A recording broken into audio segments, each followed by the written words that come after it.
Olá pessoal, graça e paz, tudo bem? Mais uma vez estamos juntos para estudarmos a palavra de Deus e eu creio que será muito importante o que nós vamos estudar hoje. Dando continuidade à sua resposta a Deus, hoje nós vamos falar sobre a maior inimiga da sua fé. A maior inimiga da sua fé.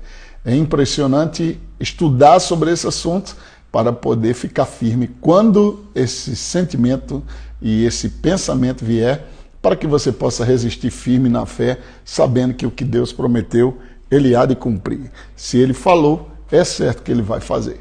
Então, bom dia a todos vocês, que Deus abençoe vocês, a live vai ficar salva, é só você compartilhar com seus amigos e seus irmãos. Mas antes, eu já queria, se você não está inscrito aqui, se inscreve, se você não está inscrito no meu canal do YouTube, se inscreve também lá, e novidades estão chegando para abençoar a sua vida, tá bom? Outra coisa que eu vou pedir agora é manda esse aviãozinho aí seu para todos os seus amigos, todos os seus irmãos, para todas as pessoas que você tem contato, naquelas que você pode enviar para compartilhar a nossa live, onde nós vamos estudar hoje sobre a maior inimiga da fé. Nós sabemos que fé é o desejo de Deus para a nossa vida, porque sem fé nós não podemos agradar a Deus. Sem fé é impossível agradar a Deus. Então, nós vamos estudar hoje mais um aspecto poderoso para proteger a nossa fé, para não sair pela tangente e perder as bênçãos que Deus tem para a minha vida e para a sua vida. Então, envie aí para todos os seus amigos, para todos os seus irmãos. Acabei de enviar agora para alguns. Se você já está na live, ignora. Mas se você não enviou, envie aí para um bom número de pessoas. Ontem nós estudamos sobre Mateus capítulo 14, sobre a resposta que nós damos a Deus. A resposta de Pedro para aquilo que Jesus falou não foi uma resposta de fé. Ele duvidou até da revelação de quem Jesus era. Jesus diz para ele, sou eu ou eu sou, né? E de repente ele olha para Jesus e diz, se és tu, manda-me ir ter contigo sobre as águas. Então, o que é que acontece com a dúvida? Ou pequena fé? A dúvida, por que duvidaste? A pergunta de Jesus é, homem de pequena fé, por que duvidaste? Por que a dúvida conseguiu tirar Pedro de cima das águas que estava andando sobre a palavra e colocar ele quase que afundando completamente? Quando ele começa a afundar, ele clama e Jesus socorre ele e faz uma pergunta. Homem de pequena fé. A primeira coisa é uma declaração. Jesus diz para ele, você tem pequena fé. Esse problema precisa ser resolvido. E qual é a evidência da pequena fé? Ela começa bem, mas termina afundando. Ela começa e desiste. Ela começa e para. Sempre entre o que você está crendo até a manifestação, a perseverança é uma ferramenta fundamental. Muitas pessoas pensam que porque estão passando muito tempo, porque não chegou ainda, porque está tendo uma demora na manifestação do seu milagre, que elas não têm fé, que não é a vontade de Deus que dê para elas. Mas lembre-se, necessitais de perseverança. A perseverança tem sua obra completa. A perseverança vai desenvolver alguns frutos na sua vida, um deles, paciência, longanimidade, domínio próprio, essas coisas. E a Bíblia fala que a perseverança deve terminar a sua obra para que você seja completo, perfeito e nada faltando. O propósito de Deus não é te dar só a bênção, é tornar você uma bênção. Deus não quer que você só tenha um carro, no sentido de número, o carro, né? Deus não quer que você tenha só o carro, Ele quer que você tenha domínio sobre aquilo. Quando Deus, de repente, treina a sua fé para dar aquele carro, você está pronto, está amadurecido, e essa é a questão. Não é que as coisas nos tenham, mas que nós possamos ter as coisas. Então, é muito importante entender essa resposta que Pedro dá a Jesus. Jesus, primeiro eles viram, no versículo 26 de Mateus, eles viram andando sobre as águas, eles viram Jesus. Depois eles questionaram se era Jesus ou se era um fantasma. Depois Jesus se autorrevela e diz, sou eu, ou eu sou. Tenha bom ânimo, era a linguagem da fé. A linguagem da fé, tenha bom ânimo, mesmo no meio de tempestade, mesmo no meio de dúvidas. A fé sempre fala, tenha bom ânimo. E aí respondeu Pedro, se és tu. É aqui onde começa o problema de Pedro, o problema de uma pequena fé. A pequena fé, ela pode até sair do barco, mas ela não vai continuar andando sobre as águas. Ela começa a afundar quando as pressões do meio começam a aparecer. E justamente no meio, aonde a pressão é maior, você está crendo, começa crendo para uma casa, para um carro, para uma reforma, para um dinheiro, para uma cura. E o início dela é maravilhoso, você sai ousado, confessando e tal. E quando passa dias, horas, meses, e aquilo parece que não está rompendo, parece que não está acontecendo, é nesta hora que a perseverança deve ser perfeita na sua vida. Você deve se agarrar a esse fruto do Espírito chamado perseverança. Porque os que não fizeram isso, a Bíblia diz que eles naufragaram na fé. E a Bíblia fala sobre a perseverança. E o que é que acontece aqui com Pedro? Além dele questionar quem era Jesus, quando Jesus disse vem, que ele sai do barco, ele começa a reparar a força do vento. É isso que a pequena fé faz.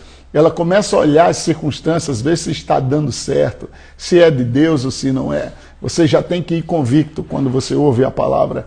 E ele diz, homem de pequena fé, por que duvidaste? Por que você está em dois caminhos? Por que você não se define? E essa definição é mais mental do que você pode imaginar. Por isso que Paulo fala que nós temos um capacete da salvação e também trazermos cativo. Trazermos cativo. Aleluia. Glória a Deus. Obrigado. Deus abençoe você. Deus abençoe, meu querido. Obrigado pelo selinho aí, no nome de Jesus. Deus abençoe 100 vezes mais. Nesse aspecto da fé, geralmente as pessoas elas saem da fé porque elas não dominam os pensamentos. E distaso é estar em dois caminhos, né? Imagina que você vem numa rodovia e lá na frente ela vai fazer uma bifurcação. Você vai ter que decidir, e isso mentalmente, antes de ou para a direita ou para a esquerda. E se você ficar no meio das duas, você vai bater na divisória. Então é importante entender que é de Deus ou não é? Será que é meu? Será que não é? Será que Deus vai me dar? Será que não vai? Ai, Jesus, eu já orei, já confessei. Fé se define, fé sabe para onde vai, fé tem convicção. E geralmente quando chega nessas bifurcações, tem uma placa dizendo tal lugar e tal lugar. Então, para onde você vai? O que é que você está crendo? Toma aquela direção. É importante entender que dúvida também põe em xeque as revelações diretas de Deus. Quando Jesus fala para Pedro, sou eu, ele questiona se és tu mesmo, me manda ir ter contigo sobre as águas. Veja que incredulidade afronta o caráter de Deus. E isso é muito interessante, que você guarde seu coração. E é aí onde Paulo fala sobre o capacete e sobre trazer cativo todo pensamento à obediência de Cristo. A outra batalha mental, Paulo ordena para que você renove a sua mente. Então, ser renovado na mente é estar amadurecido, entendendo que o que Deus prometeu, ele há de cumprir, que o que ele falou é certo que o fará.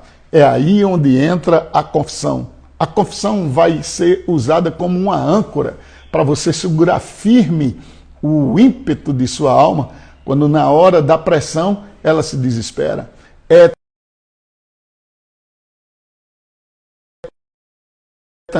Outra, avisa de novo aí que eu estou na live. Tá saindo som aí, vê aí. Eu acho que ela ligou e parou um pouco aqui.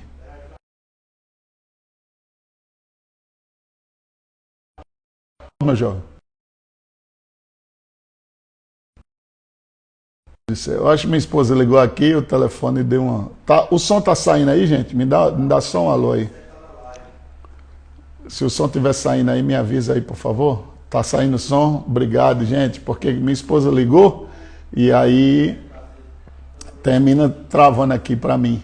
Mas o som tá bem aí? Glória a Deus. Obrigado, Araújo. Viviane Araújo. Obrigado, minha filha. Então, louvado seja Deus. Olha só, a pequena fé, ela vai acarretar em dúvida prevalecente. A dúvida vai prevalecer. A dúvida vai roubar as melhores bênçãos de Deus. Só que o contínuo pensamento de dúvida vai levar para uma coisa bem ruim aos olhos de Deus, que é de incredulidade, que é a dúvida, né? A dúvida, ela vai roubar de você todas as bênçãos que Deus tem para a sua vida. É necessário, então, duas coisas. Confissão, que vai servir como uma âncora para a alma, igual a âncora é para o barco, e mesmo que ele balance, estando ancorado, ele será difícil de ser levado, principalmente se ele estiver pegado sobre a rocha. E a segunda coisa é a meditação na palavra de Deus. A meditação na palavra de Deus vai te ajudar de maneira poderosa no sentido de aquietar a sua alma e trazer cativo todo pensamento à obediência de Cristo. Quando nós estudamos a palavra de Deus, nós podemos perceber que grandes homens tiveram que vencer sua batalha mental. A Bíblia diz que Moisés ficou firme como quem vê o invisível. Como é que você vê o invisível? Pensando. É justamente quando você traz o seu pensamento cativo. É aí onde o diabo mais investirá contra a sua vida. E se ele consegue pegar seu pensamento, ele ataca seus sentimentos. E os seus sentimentos afetados podem definir suas ações. E aí você pode perder coisas. Já vi pessoas perderem ministérios por causa de posicionamentos irritantes, porque pensaram que pessoas estavam falando mal e começaram a se comportar de uma forma que tiraram elas da bênção. Vocês sabem muito bem que Abraão iria perder a bênção quando se comportou com um pensamento de que Deus não teria condição de dar um filho por causa da idade dele e do estado avançado de Sara, ao ponto de que os dois, olhando naturalmente, decidiram ter um filho com outra mulher. Esses são casos interessantes de pessoas que perderam a fé e perderam o seu milagre porque a dúvida entrou em algum tempo na vida delas. É importante que você guarde seu coração de todo pensamento que te leva a duvidar do que Deus já falou com você. O que Deus te prometeu e a palavra que Ele te deu é suficiente para levá-lo ao lugar onde você quer. Cabe a você resistir firme na fé. E resistindo firme na fé é justamente resistindo aos pensamentos que virão contra a sua vida.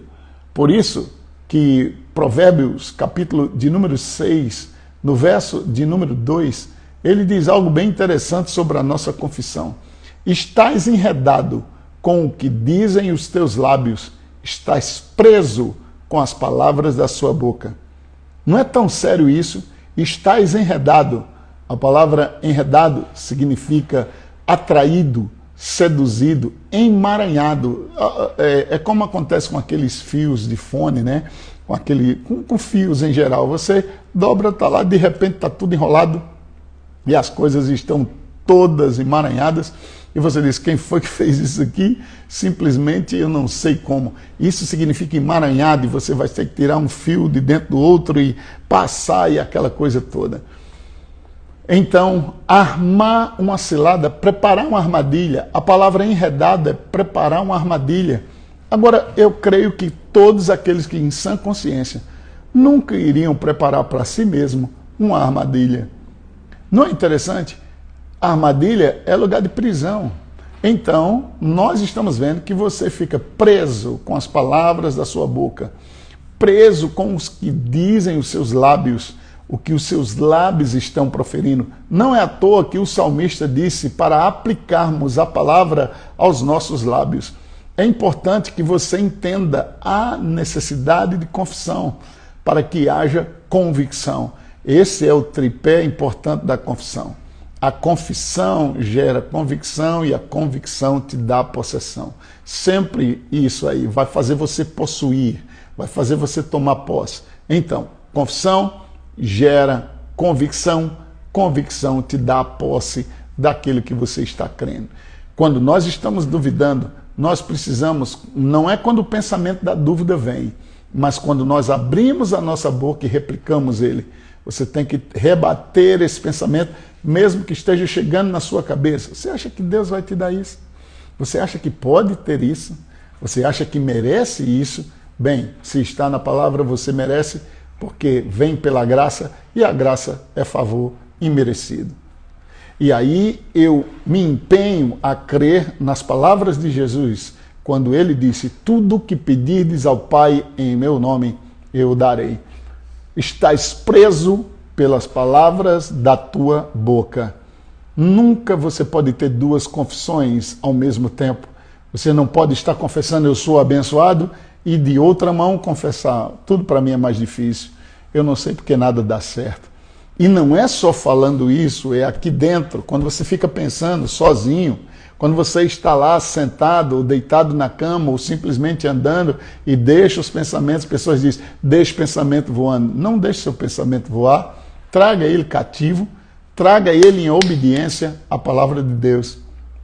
É importante que você entenda esse aspecto, porque é aí que o diabo tenta roubar a sua fé. A maior inimiga da sua fé não é nem o diabo, é a dúvida ou a incredulidade. A incredulidade é tão perversa que a Bíblia diz para não haver em nós um coração de incredulidade e perverso coração de incredulidade que afaste você do Deus vivo. Já imaginou? Algo que afasta você de Deus, no qual Deus pagou caro para lhe aproximar a Ele. A Bíblia diz em Efésios que nós fomos aproximados por causa do sangue. O sangue é o pagamento. O sangue é o pagamento. Olha essa coisa linda, minhas cachorras. O sangue é o pagamento. E o pagamento foi feito de uma maneira tão alta que foi o próprio Filho. Então a Bíblia diz, pelo sangue de Jesus, nós chegamos perto. Nós fomos aproximados por causa do sangue de Cristo. E o sangue de Cristo nos dá acesso a Deus. Mas agora a incredulidade nos afasta do Deus vivo. A incredulidade nos tira do Deus vivo. E o que é que a incredulidade faz? Ela faz você questionar Deus, questionar a integridade de Deus, questionar a fidelidade de Deus e também se autoflagelar. Você começa a dizer, eu não mereço, eu não sou digno, eu sou um pecador pobre, nu. E com isso você anula o sacrifício de Jesus que fez você santo, que fez você justo, que justificou você e que lhe deu acesso à real presença de Deus. Então, é importante que você cuide desse aspecto, porque esse inimigo da fé, ele vai levar à dúvida, depois à incredulidade e também vai levar a um perverso coração que lhe afasta do Deus vivo. Para finalizar, eu gostaria de ler com vocês Romanos, capítulo de número 4, no verso de número 2, que diz assim: porque se Abraão foi justificado por obras, tem de que se gloriar, porém não diante de Deus. Pois o que diz as Escrituras? Abraão creu em Deus. Abraão creu em Deus. Você precisa crer em Deus. E a palavra crer é pensar que é verdade. E isto lhe foi imputado para a justiça. Que bênção, não, gente? Ora, ao que trabalha o salário não é considerado como favor, e sim como uma dívida. Mas ao que não trabalha, porém, crê naquele que o justifica, o ímpio, a sua fé lhe é atribuída como justiça. Quando você crê, Deus o justifica. Talvez você não tenha dinheiro para ter aquilo, mas você creu naquilo, e a sua crença que Deus pode lhe dar, lhe justifica e lhe dá direito a possuir aquilo, porque Deus se agrada do justo. Aleluia! E ele diz, quem crê, recebe. Outro texto interessante em Romanos capítulo 4 diz, não foi, versículo 13 e 14, não foi por intermédio da lei, das obras, da condição, não foi por intermédio da lei, meu filhão Elias, um beijo, pai ama.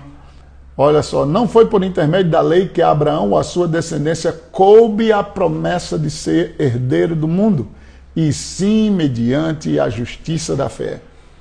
Então isso significa dizer que não é porque o trabalho que fizemos nos deu direito a possuir aquilo, pois se os da lei é que são herdeiros, versículo 14, anula-se a fé e cancela-se a promessa.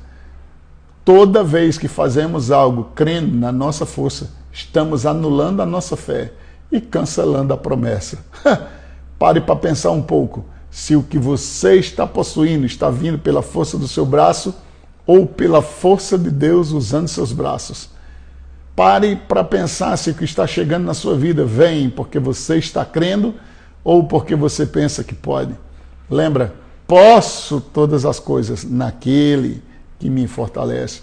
O Senhor é a força da minha vida. Eu tenho a mente de Cristo. Ele já me abençoou. Essas palavras devem continuar sendo faladas até que elas tomem uma proporção de convicção no seu coração. No versículo de número 16, ele diz que essa é a razão porque provém da fé. Por que provém da fé? Para não ser cancelada a promessa. Versículo 14, se os da lei é que são herdeiros, anula-se a fé e cancela-se a promessa. Versículo 16, essa é a razão porque provém da fé. E o que é fé? Crie, por isso falei. Nós cremos, por isso também falamos. Você crê com o coração, confessa com a boca. E crer é pensar que é verdade. Ele diz, para que seja segundo a graça. Essa é a importância que Deus dá à fé. Porque você crê, a graça opera e lhe dá aquilo que é um favor imerecido.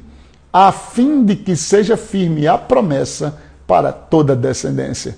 Se for pelas obras, foi porque eu orei 30 horas, foi porque eu confessei 40 horas. Eu não estou confessando aquilo para ter. Lembre-se, você já tem que partir do ponto que Deus já te deu. A confissão repetitiva serve para gerar convicção em você e não em Deus. É para simplesmente colocar a palavra no seu coração, para que quando o dia mal vier, a boca vai falar do que está cheio o coração. Se você não fala a palavra, não medita na palavra, não ouve a palavra, não tem como seu coração ser cheio da palavra. E aí, quando a pressão vier, simplesmente as coisas irão sair do controle. No versículo de número 16, ele diz, não somente a que está no regime da lei, mas também a que é da fé que teve Abraão, o qual é pai de todos nós. Como está escrito, por pai de muitas nações te constituí. Abraão nem um filho tinha ainda, e Deus estava dizendo, a partir de agora você é Abraão. Antes seu nome era Abrão. Abraão não foi chamado de Abraão depois que Isaac nasceu. Abraão foi chamado de Abraão antes de Isaac nascer, porque toda confissão precede a possessão. Por isso que Abraão foi mudado o nome, e Sarai foi mudado o nome para Sara. Toda vez que Abraão dizia, Sara, venha cá, ou Sara dizia, Abraão, estou indo, eles estavam confessando, pai de multidão, mãe de multidões, pai de multidões, mãe de multidões, mãe de príncipes, mãe de reis, porque esse era o significado do nome.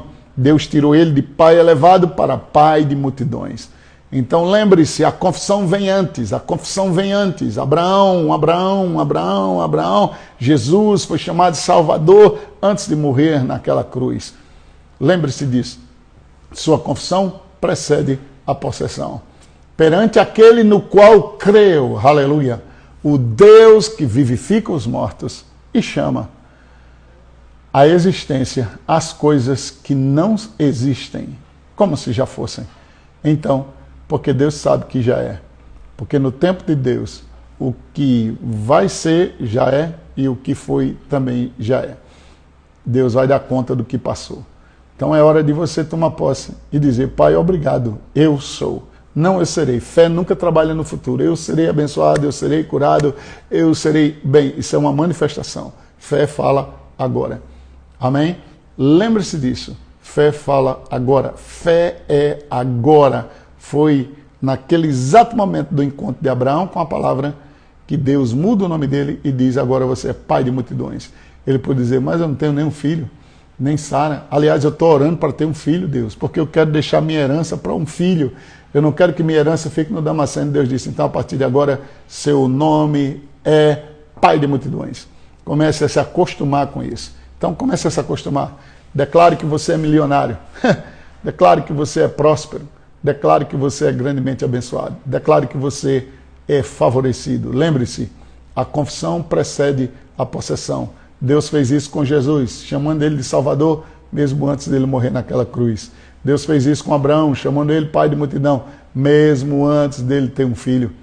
Deus fez nomes de pessoas que eram fracas, como Pedro, que era Cana, primeiro Simão, e muda para Pedro, pequena pedra, rocha estabelecida. Então lembre-se, o que você precisa declarar para possuir. Que Deus abençoe sua vida. Vamos fazer a nossa confissão agora. Eu sou grandemente abençoado, altamente favorecido, extremamente rico. Mais uma vez, eu sou grandemente abençoado, altamente favorecido e extremamente rico. Que Deus abençoe sua vida. Amanhã, 10 horas, estarei aqui com vocês para estudarmos mais um pouco da palavra de Deus. Lembra, amanhã não é o dia da mentira, amanhã é o dia de falar a verdade. Continue falando a verdade, não importa o nome que o diabo coloque nos dias. Você é abençoado, você é mais que vencedor, você pode todas as coisas naquele que te fortalece. Faça essas confissões de fé comigo agora, libere sua fé aí. Eu não sei o que você está passando, se um problema financeiro, se um problema emocional, se um problema na sua saúde. Eu quero que você declare a palavra de Deus agora comigo, com muita ousadia, sabendo que aquele que prometeu, ele há de cumprir, que o que ele falou é certo que ele vai fazer. Porque Deus não é homem para que minta, nem filho de homem para que se arrependa. Primeira confissão, declara comigo. Meu Deus é o meu Pai. Muito obrigado por multiplicares os meus bens intensamente. Por multiplicares os meus bens intensamente. Segunda confissão, fala comigo. Eu tenho tudo e tenho até em abundância, pois o meu Deus, segundo a sua riqueza em glória, está suprindo tudo para a minha vida, para a minha família, para a minha empresa, para os meus negócios e para o meu ministério. Eu sou forte no Senhor. Nele eu sou determinado, liberto, próspero, livre, ungido, justificado. Eu sou cabeça e não cauda. Eu sou sarado, eu sou curado, altamente favorecido e agraciado. Eu sou abençoado, eu sou redimido. Eu sou redimido de todas as maldições. Sou redimido da pobreza, sou redimido da miséria, sou redimido do fracasso. Eu sou um sucesso, cheio da vida de Deus, nova criatura, forte, não haverá impossível em todas as suas promessas para mim. Por isso eu declaro em nome de Jesus, cumpra-se em mim, segundo a tua palavra. Aleluia! Que Deus abençoe vocês. Obrigado pela compra do selinho aí. Que Deus abençoe vocês extraordinariamente. Eu agradeço a Deus a sua ajuda, seu investimento, seu apoio e vamos continuar trabalhando para gerar fé no coração das pessoas. Deus me chamou há anos atrás para ensinar de maneira tão simples que qualquer pessoa pudesse entender e encurtar a distância entre o que se ouve e o que se pratica. Deus abençoe sua vida, amo você, fica firme na fé. Não esquece de compartilhar essa live, manda um coraçãozinho aí pra gente e não esquece de compartilhar essa live e mandar para o maior número de pessoas que você puder mandar. Muito obrigado pela sua companhia, pelo seu amor, que Deus abençoe você. Espero você amanhã às 10 horas e vai ser um tempo precioso no nome de Jesus. Deus abençoe.